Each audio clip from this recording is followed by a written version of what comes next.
আজ আমি যে রেসিপিটি করব সেটা হলো একদম খুব স্বাভাবিক একটা রান্না। সেটা হলো পুঁটি মাছ ভাজা, আর গরম ভাতের সঙ্গে পুঁটি মাছ ভাজা।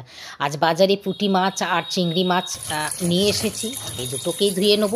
তবে পুঁটি মাছকে তো বলা হয় ভিটামিনের খনি। এতে ফসফরাস থাকে, প্রচুর পরিমাণে প্রোটিন থাকে। ডাক্তারবাবুরা তো এটা বেশি করে খেতে বলেন, হাড় মজবুত করে। হার্টের যাদের প্রবলেম তাদের উপকারী। আর এছাড়া চোখের দৃষ্টিশক্তিও কিন্তু বাড়ায়, আর শরীরের যে ওজন সেটাকে ব্যালেন্স রাখে। তো পুঁটি মাছগুলোকে ধুয়ে লবণ হলুদ মাখিয়ে আর কাঁটাটাকে অ্যাভয়েড করার জন্য কী করতে হবে, একদম মুচমুচে করে ভেজে নিতে হবে, যাতে কাঁটাগুলোও ভাজা যায়, একদম গুঁড়ো হয়ে যায়, গলাতেও লাগবে না।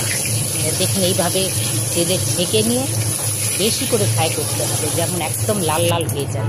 যখন মাছগুলো একদম মুচমুচে হয়ে যাবে বুঝতে পারবে ঠিক এই অবস্থায়, তখন তুলে প্লেটের মধ্যে নিয়ে একদম বসে পড়ুন, গরম গরম ভাতের উপর দিয়ে খেয়ে নিন।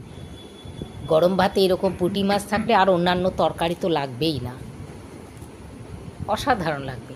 আর এই মাছগুলোর মধ্যে ডিম আছে, সুতরাং এর স্বাদ আর বলে বোঝাতে পারবো না।